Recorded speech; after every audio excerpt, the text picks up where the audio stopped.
guys, this is Maria. Welcome back to my channel. In today's video, I will be sharing with you 10 spring activities that can be done with Easter eggs. Most of these activities also focus on developmental skills such as eye-hand coordination, visual scanning, and just sensory development and fun as usual. If you're new to my channel, welcome. I am a mom of 2, soon to be 3. I have a 4-year-old and a 6-year-old, and a lot of the activities in this specific video are geared more towards my 4-year-old, even though my 6-year-old enjoyed most of them. I will be filming a separate video with all kinds of kids and activities we'll be doing with her during the spring break that is coming up very soon for us. So that's coming. Subscribe to my channel not to miss out on this. I also filmed a Montessori activities video for spring that will be linked at the end of this video. And without further ado, let's do it. For this first activity, you will need a tray because it is somewhat messy, and that carton, I used the plastic one, and then 3 plastic eggs, actually 6 plastic eggs if you have 2 children.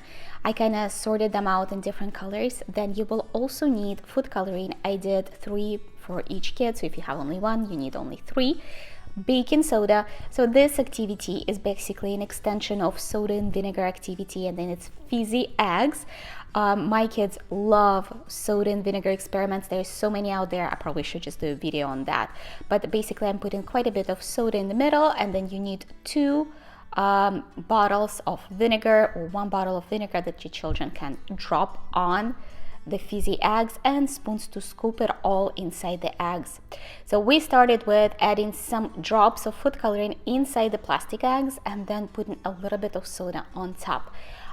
In retrospect, I would say put the soda first and then a drop of food coloring just for the effect of it. If your child is younger and you're the one doing food coloring, put it underneath soda for the surprise factor. And then once the soda is in and you put the vinegar on top, it fizzes up and reveals all kinds of colors, and it's really fun.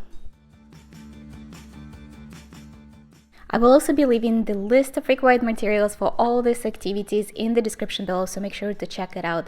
This activity actually ends up being quite messy, so if you can do it outside, do it outside. We were doing it on a rainy day, so we did it indoors. All time, every toddler favorite is a chicken or little chick rescue. We used pom-poms, and this is the grass that you use for drying out the baby bottles. If you don't have that on hand though, it is a good investment if you're doing a lot of activities at home. You can just use like a small sensory bin like you will see in the further down in this video. Then you also need a pair of tongs. Mine are from learning resources set, and basically your child is matching the chicks to the color of the eggs. It is working on their hand strength on multiple levels, from pincer grasp to closing the eggs, also color matching and visual scanning all at the same time. And it also is fun because they are saving little chickies. For this next activity, you will need about 8 plastic eggs and a variety of materials that are magnetic and non-magnetic. So kind of find different weight kind of materials. I tried to trick Scarlett, because that was mainly for her, to put some heavier items that were not made out of metal and some lighter items that actually had metal in it and would be magnetic, just to get her perception and thinking going. This is a great activity for older children, even though younger kids will enjoy that as well. So like, now there's things inside those eggs that are made out of metal, and there are things inside those eggs that aren't made out of metal. What I want you to do is, by weight, sort them out into 2 piles, the ones that you think will stick and the ones that won't stick. So let's put the ones that stick right here. So we started with an estimation of each egg, and it's funny that when we talked about the properties of metal, Scarlett said it was heavy, which is true, but not in every single case. So when she was sorting her eggs, she was going for the heavier eggs, and not every single item in my eggs that had metal in it was heavy. And then we used our magnet to check her hypothesis, her scientific hypothesis. So she got 3 out of 6 eggs correct. And then the rest of them we just opened, and we enjoyed playing with the materials afterwards as well. So it was great activity for kindergarten, pre-K kind of age. I want to quickly pop in here and make an announcement. I'm working on a new project, and I would like to get about 10 people from my subscribers that have children about 15 to 18 months of age for a trial of what I'm doing, just to get your feedback and ideas. So if you are interested, please email me at goodhousewifetips@gmail.com. The email will be left below in the description. And as this project progresses, I'm sure this video is going to live out there for a while, all the information about it also will be in the description. All right, let's keep doing our activities. For this next activity, you will need Play-Doh plastic eggs and a ceramic magnet. I found this specific ones at Hobby Lobby. They had different sizes. You could actually buy different size magnets as well to see the difference in strength. These small ones did hold up about 3 eggs in a row, but if you want to create some major constructions, I would suggest going for bigger ones. Also, when you do put those magnets in, make sure that they are aiming in the right direction, so you do get the eggs stuck to each other. But it also gives an opportunity for you to discuss with your preschooler the properties of magnets, like positive and negative charge and how they did get attracted to each other or push away. As we progressed with this activity, we also kind of undone the eggs, and then I got the magnets out, and when we pushed the same magnets towards each other, it pulled out the Play-Doh. So actually it was a great extension material and activity for Scarlett to figure out and play with the magnets.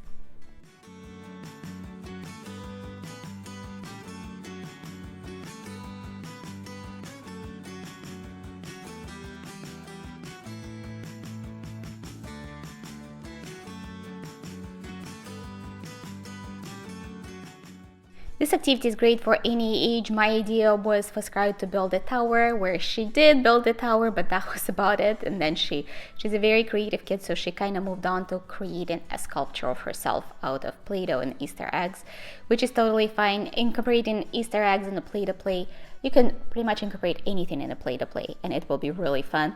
But she really enjoyed it, and then my little one just enjoyed putting Play-Doh inside the eggs and matching the colors.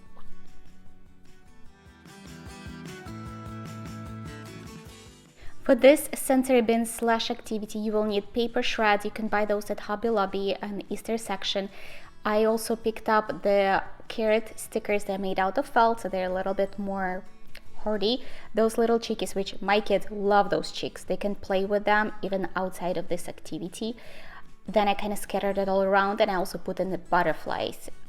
This activity works on visual scanning, also fine motor skills such as development of pincer grasp, because you are using the tongs to get the chicks out. So the way we designed it, first you get out all of the chicks, match them up with their eggs, put them back in their nest, and then once you are done with that, you move on to get all the carrots out to feed the bunny once you collected all the chicks.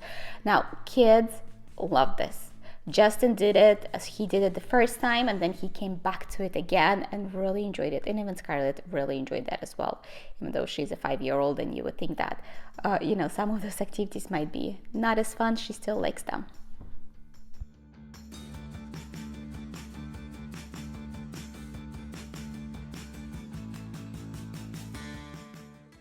One of the all-time favorites for my children is water beads play.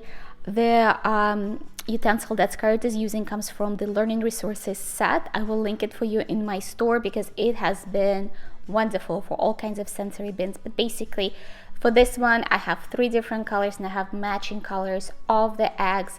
And Scarlett is just going to do what's called straining work, getting all the beads out of the water using different utensils, and then she also played with eggs. So it's more of a sensory play.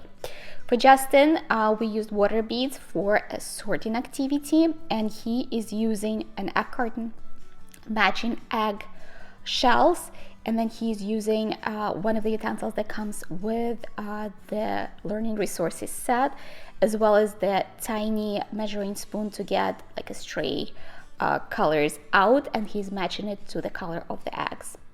It was really fun. After he matched the colors, he just played with water beads, because those are really fun. I buy mine at Hobby Lobby in floral section. They come in different colors, so you can pretty much do it any way you want.